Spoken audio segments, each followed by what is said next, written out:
جس دن وہ تم کو اکٹھا کرے گا یعنی حشر کے دن، وہ نقصان اٹھانے کا دن ہے، اور جو شخص اللہ پر ایمان لائے اور نیک عمل کرے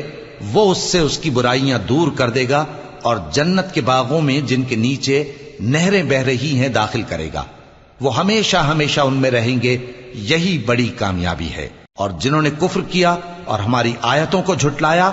وہی اہل دوزخ ہیں کہ ہمیشہ اس میں رہیں گے، اور وہ بری جگہ ہے۔ کوئی مصیبت نازل نہیں ہوتی مگر اللہ کے حکم سے، اور جو شخص اللہ پر ایمان لاتا ہے وہ اس کے دل کو ہدایت دیتا ہے، اور اللہ ہر چیز سے باخبر ہے۔ اور اللہ کی اطاعت کرو اور اس کے رسول کی اطاعت کرو، پس اگر تم منہ پھیر لوگے تو ہمارے پیغمبر کے ذمے تو صرف پیغام کا کھول کھول کر پہنچا دینا ہے۔ اللہ جو معبود برحق ہے اس کے سوا کوئی عبادت کے لائق نہیں، تو مومنوں